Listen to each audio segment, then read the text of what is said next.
Hi, everybody. Thanks for joining us for another edition of Hold My Drink, where we navigate the news and politics with a chaser of civility. I'm your host, Jen, inviting you to grab your favorite beverage, sit back, and imagine with us how to create a new American identity together. Welcome to this week's Hold My Drink and Counterweight podcast with my co-host, David Bernstein.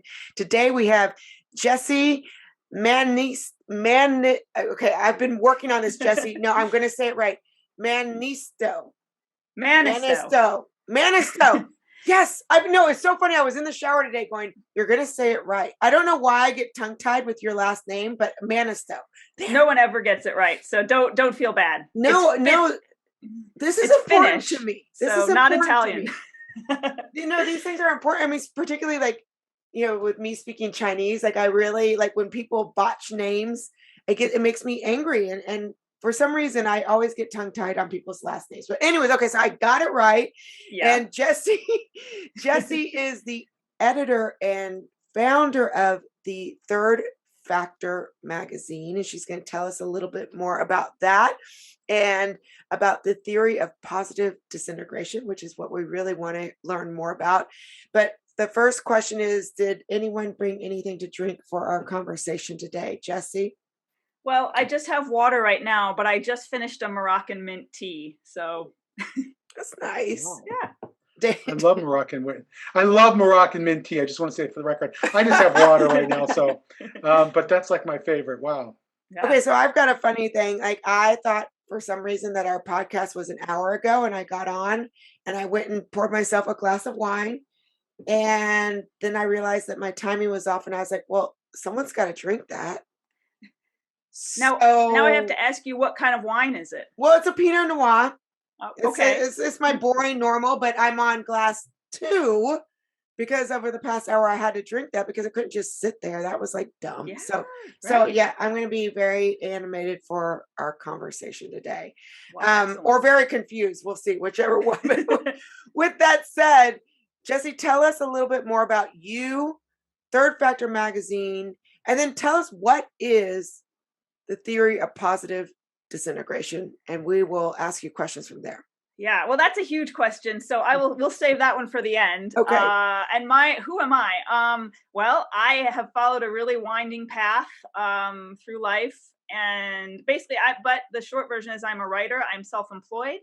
I used to work for the CIA, which we probably won't talk about that much, but that's the path I come through. I wasn't a trained intelligence analyst. I like asking questions and trying to get to the truth of things. But yes, now I'm self-employed. It's a better path for someone who wants to be creative and develop things, which is what I really want to do. And one of the things I have worked on developing is Third Factor magazine, which was sort of supposed to be a side project for me as I tried to do this sort of self-employed creative life. And it has grown and is now one of the major things I do with my time, though it doesn't pay as well as my other clients do. But people love it because it fits, I think, the zeitgeist that we're in right now. And so I love working on it, and I love the people I connect to through it, such as yourselves, through the Institute for Liberal Values, which Third Factor is a member of. But it is basically, in a nutshell, it is a magazine that is founded in this thing called the theory of positive disintegration, created by Kazimierz Dabrowski, if I'm saying his last name right. I finally heard it from some Polish speakers at the Dabrowski conference, but Dabrowski, people will just say, if you're hearing it spoken for the first time, Dabrowski. He died in 1980, so it's an old theory. There are people trying to bring it back to life right now, and I'm outside of academia, but I guess I'm one of those people because I think it speaks, like I said, it speaks to our time. In a nutshell, I would say that the theory of positive disintegration is about this intense and painful, but ultimately healthy process of sorting out what your true values are. And recognizing why and how you are not living up to them, and then trying to live up to them. So it's a certain developmental pathway that not everyone follows, but maybe incorrigible questioners will follow it because you're constantly, why am I doing this? Is this the right path for me? Am I am I doing right by this or that value? And are the values that I was told I should hold truly the values I should hold? So that's what it's all about. I think that's a good place. I'll leave that definition there. Now, what else would you like to hear about it? Because I can ramble on. There's so much. I guess one of my big questions is, you said that he was a writer in the 1980s. Why now? Well, he died in 1980. 1980. Okay, so Yeah. this has been around for a while. Mhm. Why is it for you and for Third Factor Magazine making a comeback today? Like, what is it that is important as a bellwether? I don't know if that's the right word, but as a indicator of our current, like, kind of cultural moment, if you will. Yeah. Well, personally, and not everyone who is drawn to it will be drawn to it for this reason, but I find it appealing and useful because of this culture war that we're in, where we have more freedom to decide what our values are than ever before. You can always find your tribe. You just go online and you Google this or that, and you find people who agree with you. So we're always getting bolstered in what we believe, but we're also being pitted against people who think otherwise, and we have to defend what we think, or retreat and just defend, whether we're defending to ourselves or defending to other people and getting in fights. I mean, the internet, you throw the internet in, and that has just changed everything. It is causing basically, personally, I think it has caused a breakdown in a lot of our social structures, our social norms. I mean, I know I'm not alone in thinking that, right? We've got all of these people, the Facebook papers being released. So we have a force in the world that is causing a disintegration. And Dabrowski, who was born, I didn't check this, I think it was 1902, so he lived for most of the 20th century, was a very young man during World War I, or an adolescent, and then was still a youngish adult in World War II. He was going to become a musician, and he had a friend who was in conservatory who actually ended up taking his own life because of his intense emotions, mental distress of the type that artists are unfortunately, sort of prone to. I think that's maybe folk wisdom that has a little bit of truth in it. And so his path was diverted. He became a psychiatrist instead. And he's living, this is in Poland, like he's living under the Nazis and then under the communists. And he is seeing all of these different, let's say faux utopian, or I mean, people will fault the utopians, right, for always going off on dangerous paths. That's a common criticism of some of the people who have these lofty utopian ideals right now. I will not get into the details. I'll just say the psychological realm where that happens, right?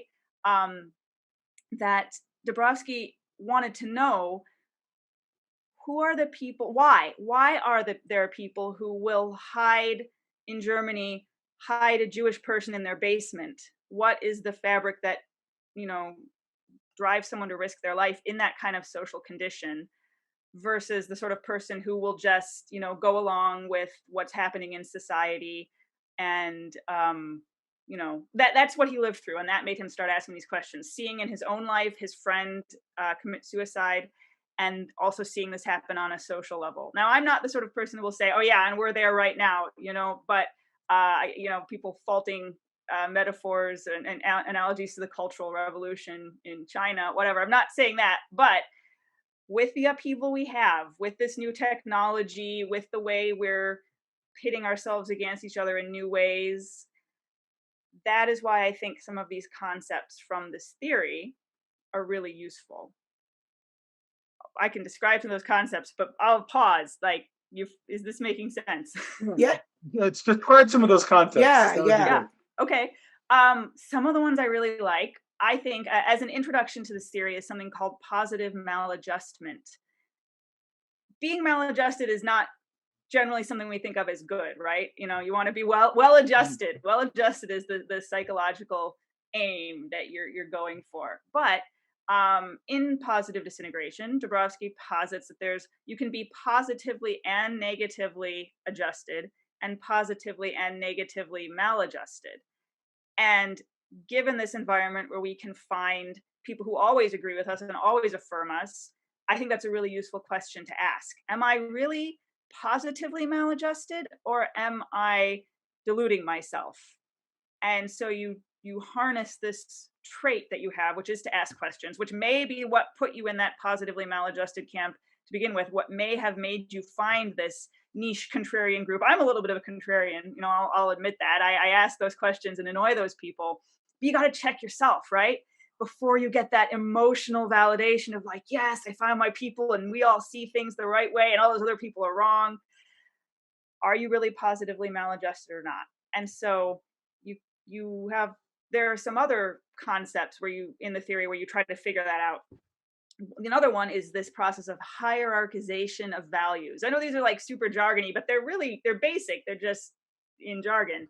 And the hierarchization process is making more concrete and explicit what your values are, and then putting them in a hierarchy, right? I talked about the utopian impulse, and maybe part of the reason that becomes it runs away with people is they haven't really sorted out this value versus that other value. They both sound good, but maybe there are trade-offs.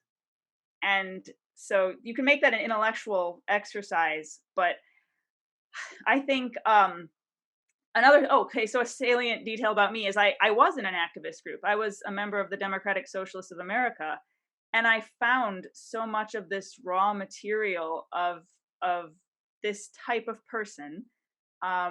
And I started talking about these concepts. Okay, what's our hierarchy of values? Are we positively maladjusted to this? Okay, that sounds like it's a good thing, but how do we know? And those concepts sort of helped facilitate some conversations. Now, some with individuals, I never introduced it like organization wide, but I found it very useful for trying to chart what we should be working on as activists. And for me, ultimately, I left activism because they didn't quite scale up. But so that's some of the concepts. There is one other one, and it's this thing called overexcitability, which is just the raw material of this sort of person. I saw a lot of overexcitability in activist circles. According to the theory, this overexcitability or superstimulability, it's kind of related to the concept of being the highly sensitive person that Elaine Aron worked on separately. They're kind of talking about the same thing. But this superstimulability, where you react more strongly to a news event or to something that you learned, you become more curious, you have stronger feelings. Dabrowski said it can manifest in any of 5 domains: the intellect, the imagination, the emotions, the psychomotor realm, and the senses. So you're just getting more that you have to process, that you're taking in. And that's why if you're emotionally overexcitable, then you might be the sort of, like if you're a kid and you cry because you watch the news about a school shooting, and a lot of people probably cry about that, but that's what I'm talking about with emotional overexcitability, and the intellectual overexcitability that drives you to ask the questions and be like, but wait, but why? Is this true? I want to know more. I don't want to be deluded. And then the imagination, where you can envision other worlds and you ask, but why don't we live in that world? And you're so stimulated by it that you are driven to do these sorts of things and maybe see how you might be positively maladjusted. I'll leave that there. I can ramble on about this. It's interesting. I might have to apply that. As Jennifer knows, I speak a lot about Jewish debate culture. Okay, and I'm writing a piece on this right now, and I've been working on it for a while. And it really comes down to the fact that there is a certain kind of persona. It's sometimes associated with Jews, but obviously, I have probably 2 of them on this podcast right now, 2 non-Jewish people who are also sort of non-conformists in a lot of ways, and who don't fit into these categories neatly, and sometimes you can sort of suffer a certain fate among your sort of tribe, because people want you to sort of toe the party line in every case, and you don't. You say, I'm sorry, but I don't agree with that, and you're willing to stand out. In fact, you might not even be able to help it. In my case, and I've heard Brett Whitenstein talk about this as well. He said, why did I do what I did with Evergreen? He goes, I've been thinking about that for years, And he said, because I had no choice. That's just how I'm constituted. And I've come to believe that about myself. And maybe that is what you would call positive maladjusted. Maybe I'm just maladjusted. I don't know. But I think it's an interesting concept that we don't really look at enough, is that it's a critical aspect of a liberal society. Requires naysayers, requires people to dissent, requires people to say, wait a second here, that may be wrong. I don't care if everybody is supportive of it. And I'm wondering if it sounds like that's something that you guys have sort of named already, and it's sort of central to your concept, and maybe we all need to start talking about that more. That's exactly right. You are talking about precisely the sort of person that I am trying to reach out to on the internet and trying to draw together, and now it's gotten to the point where, if I bring all the contrarians together, I might have to start writing articles about, like, okay, let's understand why not everyone can be a contrarian, because that would just lead to societal disintegration. But Right. yes, I mean, that is exactly my type of person. Brett Weinstein at Evergreen is a perfect example. And I totally get what you're saying. Like, I can't help be this way. So why don't I just try to make sure that I'm doing it the best way that I can? And I guess I have to figure it out for myself, because it's an unusual way to be. Just, again, because the world, our evolutionary pattern, perhaps, if you're an evolutionary psychologist, it just isn't going to produce that many people like this. But we need Right. some, or we're going to go off a different cliff. And the question is, how tolerant is society toward people who play that role? I think maybe a healthy liberal society has a much higher degree of toleration of people who do that than an unhealthy illiberal society where that type of personality might be persecuted. And what I worry is, in this current ideological environment in the US, more and more, people like us are sort of the canary in the coal mine. The more we become targets of more and more restrictive conversation, and more restrictive political ethos. And I think that's really where things are getting off the rails. I think that's precisely that's what I'm seeing as well. We did an issue on the rise in gender dysphoria in teenagers, which is, of course, a radioactive topic. But we tried to do it with sensitivity and talk to someone who is happily transitioned, and also someone who detransitioned.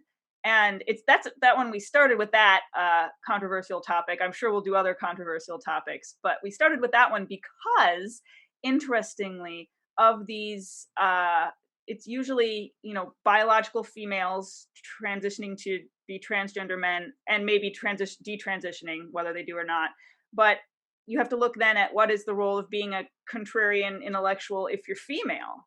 That's hard enough for men, but what women have, maybe arguably, like, that's a separate thing we can argue or not, but maybe get a little more penalized for not being taking care of people's feelings and instead asking annoying questions. So I've met some of these detransitioners, and they say, "Oh yeah, that was why I thought I might do better as a boy." And so, just asking that question, I bring that up there not to go off on that tangent, but just to say, like, it is really hard to be this sort of questioner, and then why, like, what is it that makes us be those sorts of questioners, and then how can we do it in a way that is seen as, hey, I'm trying to look out for this important, I also care about these people, but instead we're painted as like, oh, you're bad because you're not affirming them.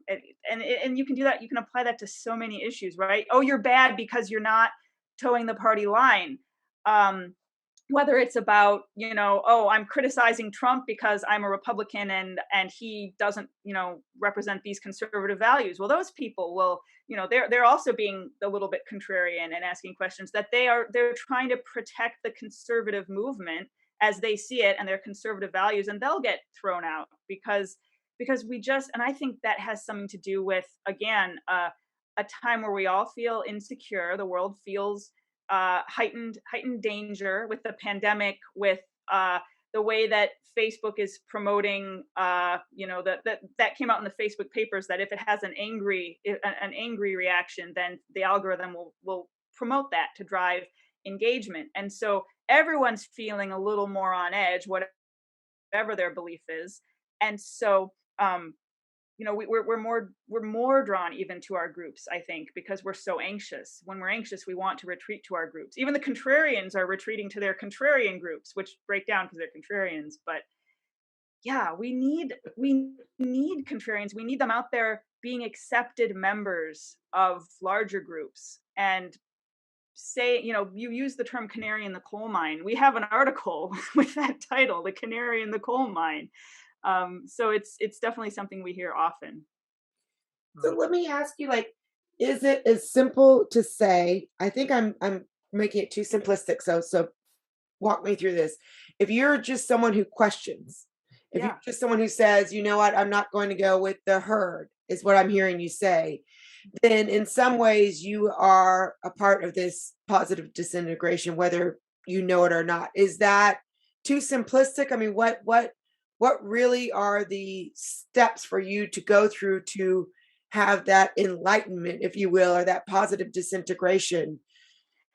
Yeah. Oh, well, I mean, that's the key question, and I don't feel like I've answered it to my satisfaction myself. But at least the process, right, is out there. So, okay, I'm not going to go with the herd. Is a first step. That is maladjustment. Your next step is it positive or negative maladjustment? And so, because this theory posits that you come in with overexcitability, which includes of the emotions, you got to start exploring that. You got to, if you're not seeing a therapist, you got to do that for yourself. Auto psychotherapy is a term that Dabrowski uses. You've got to probe your motivations and why. Why are you being contrarian? Are you being contrarian because, your mom didn't love you enough as a child? That's possible. That is something you've got to grapple with. Where is your anger coming from, and why are you taking it out on this particular issue? Do you just dislike these people for some reason, and so you're not going to think what they think? The archetype of that is the kid who wasn't popular, and a lot of us were not. We were nerds, we were weird, so you're sick of all the kids all like this thing that you think's really dumb, whatever the popular thing is. So you're like, well, I don't like that thing, and so then you over generalize to think whenever something is popular, I don't like that thing that's popular. And that's a error in the wrong direction. That's becoming the negative, like negatively maladjusted contrarian. And that's why you have to ask yourself again, what are my emotions a response to, and what's my hierarchy of values? Oh, everybody likes this thing, this other thing, and I don't see any reason to dislike it. In fact, it's fun. My own personal story of that is how I became a fan of. I'm from Detroit. I live in DC right now, but when I was a teenager, the Detroit Red Wings were doing really well. I still have pictures on my wall of the Red Wings, because that reminds me of a thing that I belonged to that was really happy and fun, and everyone was having a good time. And I'm like, I don't like sports. Sports are dumb. I'm a nerd. Like, but everyone's having a good time. And I was also invited. Some of my friends went to join a soccer team, and they didn't invite me. It was not. You didn't have to try out. It was just a recreational thing. And I'm like, why didn't you invite me? I don't like, you didn't think you'd want to play soccer. You like nerdy things. Like, I'm gonna play soccer with you. So I joined the team. I was terrible, but I had a great time. And that they were all, because they were into sports, they all got into the Red Wings and the Stanley Cup championships they were winning back in the 90s. And I'm like, everyone's having fun with this. Everyone's so happy. Why would I pick on that? And I think maybe for people who are inclined to be that kind of contrarian, you've got to have that. It helps to have that kind of experience where you realize, why do I need to rain on this particular parade? Maybe I need to rain on this parade, but why? Why or why not? The experience of positively joining a movement, or actively refraining for a good reason.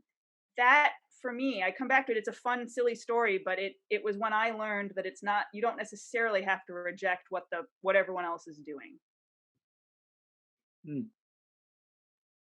Yes. And I guess it seems to me that people who are positively maladjusted, they still join tribes, right? It's Oh not like yeah, that they don't. yeah. Yeah, it's that they're more willing to stand up against sort of groupthink and pronouncements and so forth. But it's not that they're completely without a tribe. They may join another tribe that help reinforce them or give them protection, and that they can bandwagon against sort of the the excesses of a certain group. But that I guess that also makes us susceptible, even if we're positively maladjusted, to the groupthink in our own chosen tribe after that. None of us um, are completely immune to that type of thinking. How do you think about that? How do you think about or how does Dabrowski, I'm sorry if I just bastardized that, I'm sure I did, think about the idea that we, even those of us who are willing to be are positively maladjusted and willing to sort of express that in the world, how does he think about them and their own susceptibility to groupthink?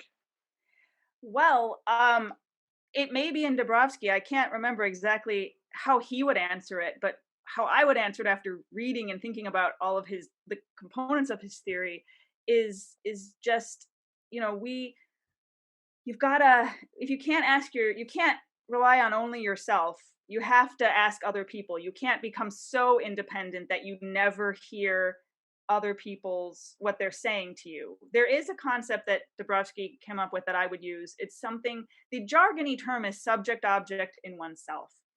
And what that means is kind of seeing yourself as others see you, that is objectively treating yourself as an object. But on the flip side, also seeing others as subjects in themselves, trying to access their subjective view. So it is this sort of, it keeps you from totally pulling out of the group, because you do need a group. I'm saying that myself. Again, that's not something I read in Dabrowski, but I think it's implied in the existence of, he talks about responsibility, empathy, and this subject object ideal. And so that to me has a certain pro-social acknowledgement that humans are ultra social beings and we do need to belong. And therefore, contrarians will find other people who came to the same conclusions. And usually, if you're a contrarian, in my experience, they're onto something. They have come up with an important observation, whether their conclusions are correct or not. If we can acknowledge, now I'm saying we in the mainstream can acknowledge that this person who we disagree with nevertheless has brought up an important piece of data that we need to consider, then that would be useful for us, and also would keep them from going off and joining, QAnon or whatever the conspiracy is, because that conspiracy theories, they seem to thrive where there's really low social trust, or low trust in institutions, and they're accessible to everyone now with the internet, because again, you can just go find someone who shares your belief, and then you get that emotional validation from having your legitimate concern acknowledged. And so suddenly you start trusting everything that those people say. And because even though you're a contrarian, you need your tribe, you found your tribe. I wish that people who are in positions of power and authority, elected or otherwise, in influence, would take seriously the concerns that are raised, rather than just writing them off as part of another tribe. You hear about, like, with the COVID vaccine. I'm very pro COVID vaccine, but I understand why people don't trust necessarily the medical establishment. I think they should. I think the establishment is trustworthy, but we have to understand what the motives are for people not trusting. And unfortunately, that's not a very satisfying answer right now, because we need to solve the pandemic is happening right now. People are dying, but to prevent the next one, right? For the next pandemic, I really wish we would work on trust and acknowledging or addressing people's the foundations of their deficits of trust that are making them contrarians. Yeah, I'm like you. I'm vaccinated. I even got my booster. I'm completely. I believe in science. I have to say that I've become less trusting of public health institutions. And I recently had an article just this last week in Aereo about this. That one thing that really hit me is that public health institutions are engaged in risk management, and what they've done over for many years is sort of tell noble lies to people that try to get them to behave better and in ways that don't endanger the larger population. And that has always worked. But all of a sudden, you hit the pandemic, and everybody's paying attention, and everybody's can follow, whoever they want on Twitter and YouTube and what have you, and they're now able to get information that can show that public health officials were not telling the truth at certain times or exaggerating certain claims in order to get certain public health benefits. I think that's really undermined the standing of these officials. Now, that doesn't mean we have to all become scientific ignoramuses and pretend like they're completely out of sync with the science. They're not, but I think that instinct on the part of certain officials has gotten us off track. I know I've sort of gotten us off track in this conversation, but I feel like that we've got to sort of figure out how to reestablish the trust of institutions that have really taken a beating in the past year and a half. Not just public health institutions, but especially public health institutions. And that means that they have to be so truthful all the time. Yes. They have to go bend over their back and make sure that they're constantly giving us just the science and not sort of taking certain liberties on the science in order to get certain health behaviors, because they'll just get raked over the coals as they have been. Yeah, absolutely true. The internet has made the noble lie less tenable than ever. Less noble. Yeah, yes.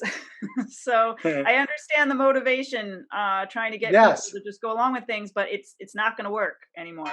It's not going to work anymore. And they're still doing the same thing because that's how they've always done it. I'll tell you just a little, I know we've digressed a little bit, but what really hit me in the beginning of the pandemic was there were people who were comparing COVID to the flu. And this seemed outrageous to me from the very start. Like, of course, the COVID deaths are much higher than the flu deaths. But it turns out that the CDC has been exaggerating flu deaths by a factor of 4 for a long, long time. They've been using an algorithm that completely exaggerates flu deaths because they want people, to go get their flu shot and wash their hands and do all the things that will minimize the flu. So they say, oh yeah, you hear like 50,000 people died of flu. It's actually probably more like 12,000. And so that was fine until we had COVID and everybody started comparing flu deaths to COVID deaths, and it actually took the wind out of the sails of those public health officials that were trying to get people to behave differently during COVID. So again, I think that there are lots of examples like that where what we used to do no longer works, and our institutions have to be just so above board. Yeah. I was that person, by the way. I was like, it's just a flu. Come on. And then I was like, oh, maybe it's not. Okay, and 650,000 deaths later. Okay, it was at the beginning. All right. Well, we didn't know anything. We didn't know each other. You should have Facebooked me, and I would have told you were off base. But uncertainty just brings out the worst in us, but we have to know that. And by the worst, I mean fear, which is justified. Yes. But we have nothing to fear but fear itself, right? It's a quote that stands the test of time. But fear is going to make people, if you seem to be lying to them about something that is emotionally charged, you're going to lose their trust forever. Right. I think that's what happened. And we're in a very dangerous, as Jonathan Rauch would say, epistemic environment. That is, we're in an environment in which nobody trusts any source of information anymore. So as a result, everybody's creating their own sources. And that's so dangerous for our society in the long run. And so, yeah, of course, like if you go on the far right, nobody's credible there, but there'll be people who latch onto those narratives. And of course, the same on the far left. And we're desperate for people we can trust. And, so when Dr. Fauci says, oh, yeah, I told everybody that the herd immunity numbers were at a certain level, but I was just trying to get them to start to behave better. And once they did, I upped those numbers. Well, you've just undercut your entire, your entire credibility because of that. And I'm sure he regrets doing that, but it's a little late. Now no one trusts him. Or not no one, but a lot of people don't trust him. Those are the people you really need to trust it. So it's fascinating, and we're in a very interesting place, and we need people that can learn how to tell the truth and reestablish the credibility of our institutions in society. So question on this idea of truth, actually. It seems to me, and maybe I'm misunderstanding you, so correct me where I might be wrong, is that trust. You mentioned QAnon, And I want to kind of go there, right? Because some people would say, by the way, we've discussed positive disintegration. The QAnon, they're like, we don't trust this. We're going to speak out. We're not happy with the conversation. And in some ways, depending on how they saw themselves, they could say, I'm positively maladjusted. Like I'm looking for the truth. I don't believe, and so I guess that's one question in and of itself. Like, what does it mean to be positively, maladjusted or I mean, and part of that's in your mind. And and then my second kind of corollary question is, where does trust play into this? Because it seems to me to be almost distrustful, which is not necessarily a good thing. Like we've just been talking about, that's what's caused some of the problems with COVID. But to be distrustful is to be the discontent, the nerd who's going to question. And so it seems like there's that tension there between we need to find trust, and yet it's the people who don't trust who might be the ones who are pushing the envelope for positive disintegration. Did all that make sense? Because there's a lot here that I don't fully understand. So yeah, no, I think I get it. Stop me if I'm going off away from that. But I mean, for me personally, this is not necessarily from the theory. I think the theory implies it, but whatever. You have to have humility. I think there's another line from a famous poem. The best lack all conviction, and the worst are full of passionate intensity. And I always really liked that line. Again, you have to ask yourself, wait, you're never satisfied that you know the truth, but you get to enough satisfaction that you are willing to take action, but you're always willing to reevaluate. So and I don't want to act like I know too much about QAnon. I read a book about QAnon that I was offered a review copy for Third Factor, and so I don't remember so many details, but I read it and I'm like, well, okay, there seems like a lot of questions you could ask about these things. And of course, they've interviewed people who have left QAnon who did ask those questions and say, oh, these things are not lining up. So your only hope is you ask a lot of questions and things break down, but you keep asking questions and then maybe you work your way out of it. But I don't ever want to give the implication that this is necessarily always going to have a happy end. That's one of the scary parts of being a questioner. There are no guarantees. It's not like in school where now the kids don't even have textbooks, but you could flip to the back of the book and see if you got the math problem right. There isn't one of those. There's just all of us fighting over what best course of action, and we'll know if it's right or not depending on how many people die. But even then, you don't get to test the counterfactual and see if even more people would have died if you had taken some other course of action. There's always going to be uncertainty, and so to some degree we kind of have to live with that. But I hope I hope positive disintegration will help people do, and these ideas of understanding your own overexcitable nature, your penchant for always asking questions and wanting to know for yourself, is that you will apply it to yourself. You will understand that you could have delusions, and so you always are willing to change your mind presented with new information. That's not just positive disintegration. That's so many liberal intellectual philosophies come to that conclusion. But what positive disintegration offers is that we are these sort of people who just can't help it. We have to do this.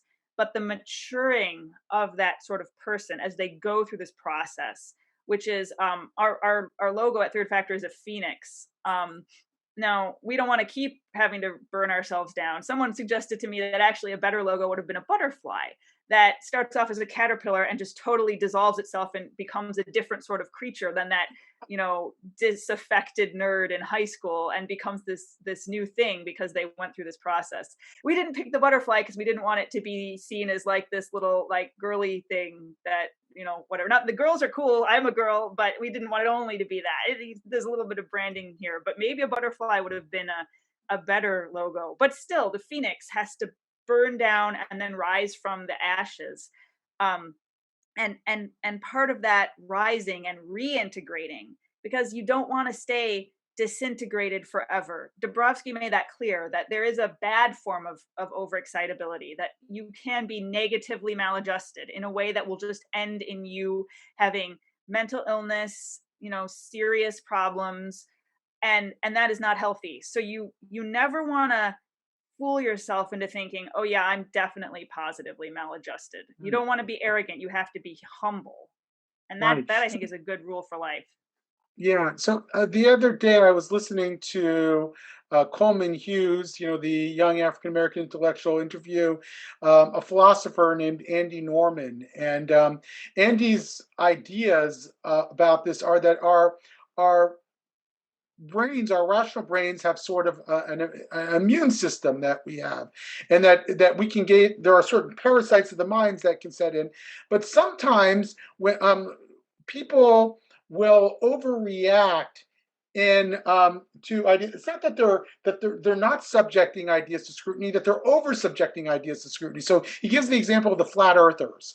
The flat earthers are not lacking in intellectual energy. They're working very hard, but some reason, this very bad idea that we have a flat earth somehow eludes their intellectual immune system, and they end up believing something that's a very bad idea and quite honestly stupid for a long period of time or forever. And I think that I think that's an interesting way to look at it as well. That there are that ideas are like are memes, sometimes they're called, or idea viruses. They travel around, and that we have immune systems, and a healthy immune system is able to evaluate them on their rational capacity. And maybe some of us, us naysayers, us positively maladjusted people, we might have a very energized immune system, and it's very hard to disable that immune system with a bad virus that everybody else might get, or a lot of other people might get. We're always on the alert for ideas that might be viral in nature, but yet damaging to our health. And maybe that's part of the function we're playing in society, is we're the part of the immune system that does not get shut down in society. I don't know. That's just speculative. So what I would say is that I'm going to bring in another concept that I think is complementary to the theory of positive disintegration. It's not directly out of it, and some experts in this field have also used this concept. And it's the idea of divergent and convergent thinking. And actually, this came up in training for applying creativity in intelligence analysis. And in a class I actually took, sponsored by CIA, and they've cleared I wrote an article about it. So I've published about it and I can share about this. But it is this idea, and this is not just the CIA's idea. They're just interested in it like so many other people who are trying to get at the truth of things, but not go crazy with it, right? You want to hit that sweet spot, because on September 10th, 2001, the idea of terrorists flying planes into a building was maybe a crazy idea, but you wanted to predict it, some time before that. And you needed people asking these sort of crazy ideas. And so, and this class that I'm talking about is basically a response to a recommendation in the 9/11 Commission report that people were not imaginative enough.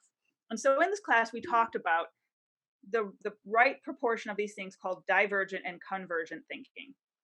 And convergent thinking is getting the right answer, that answer that would be in the back of the book if you had a textbook. And divergent thinking is the first stage of like a brainstorm, where they keep telling you nothing is too silly an idea. Everything's on the table. Just spit it out. And all these intelligence analysts who are trained to get that right answer and not to be silly are sitting there like awkwardly, not wanting to say anything that's too far away from the understanding that everyone shares. But you need to do that. You need to throw out there, maybe the earth is flat. At that stage, you want to know why it's not flat. At the very least, you want to know why that's a bad idea. And some of these ideas, as crazy as most of them are, some of them turn out to have a spark of genius. And you hear creative geniuses talk about this. I mean, people we see as geniuses say that you just need to have, it's not that they have better ideas, it's that they have more ideas. And so that means they're more likely to have a good idea, in that, a shining gem buried in the haystack. Right. And so I think some of these people who just keep asking questions beyond usefulness, they lack in convergent thinking, where you take all those things you brainstormed and you start analyzing each one carefully and saying, is this one worth keeping? Maybe Mm, not. mhm, But maybe this one that is a brand new idea that we got to when we warmed up, when we started thinking crazy things, that one actually, the group together with all our combined different perspectives, and this is where the group matters. We don't just want the lone wolf. The group says that one has a spark in it that we can't really brush off. And what I learned in this creativity class was that, and I was like the divergent thinker there. That is sort of me. That's why I went to become self-employed and do creative things. Artists tend to be more divergent thinkers, but intelligence analysts are convergent on average.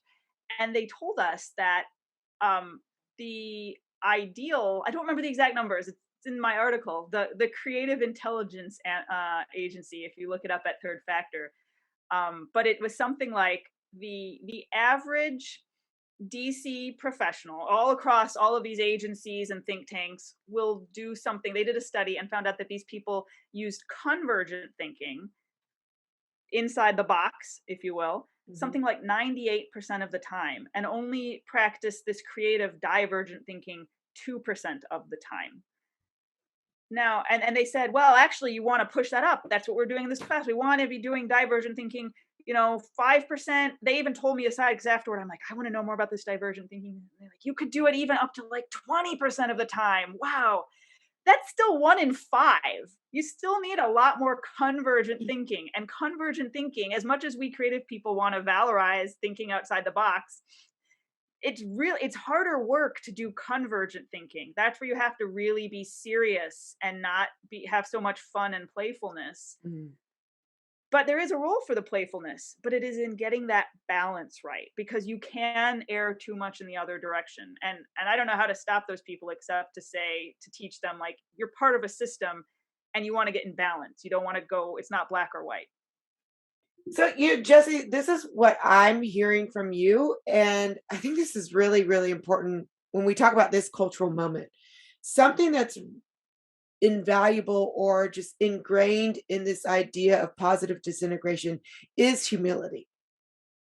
I think Yes. that like I really picked that up where you can ask these out of outside of the box questions, but that the humility is kind of the glue, if you will, between the divergent and convergent, where, okay, now we're going to analyze these divergent ideas. And I think that's so fascinating for you because you are this creative who worked for the CIA. And so you, in and of yourself, are like kind of the perfect example, I think, in my mind, when we're talking about this, of positive disintegration. I mean, you have kind of both sides of that. It's almost like two sides of the brain, right? I mean, it's like both sides of, and with humility being that bridge and that intersection. Did I hear that right? I mean, would you think that that's an important, like one of the most important ingredients? I absolutely think that you have to have enough confidence to put your crazy ideas out there, but then you have to be willing to take the feedback, which is sometimes painful, and you are going to be wrong more than you're going to be right if Yeah. you are trying to think of new things. But without humility, you will go off in you know off the deep end. So yes. And I think like for the work that I've been doing lately, and I think with all of us here at the Institute of Liberal Values, which all of us are a part of, and also in discussions with Urshad Manji and Moral Courage, I mean, I think that humility is really what is lacking in our conversations today. I think that's where we've gone off the rails, and we won't. That humility is the most important foundation for viewpoint diversity. I completely agree with that. And that's why I love so much. I talked about this idea of subject object, where you Mhm. treat yourself objectively, but try to treat others as a subject in themselves, implies this sort of humility that they have a worldview of their own. And if you want to convince them, you need to understand them. You don't want to just force yourself on them. You have to put yourself in their shoes and see where they're coming from and really spend your time trying to understand them. Otherwise, why on earth should they trust you and consider Right. what you have to say? Right. And then we get back to trust. Hmm. Yeah. Well, that's awesome. Okay, now I've got to go say his name. Oh, Dombrowski, Dabrowski. Dabrowski, as it's written. Yeah. Where the stuff is really abstract and academic. One of Third Factor's missions is to make it accessible. We have some TPD 101 sort of articles out there. So I'm going to be in touch with you about that, because I want to put that into some of our blog notes, or the blog notes for this podcast, so that people can dig in a little deeper. I will send you some of my favorite pieces. Awesome. Thank you, Jessie. Thank you so much for having me on. It's been a lot of fun, and I'm really excited to reach out to the sort of people in your audience. So thank you for listening to this episode of Hold My Drink. Like or subscribe to the show, and check out the show notes for links to source material and to our website, where you can find what each of us is reading every week, different news with different views. If you have a topic that you would like us to explore, drop us a line. And join us next week as we say, hold my drink, and the conversation gets real.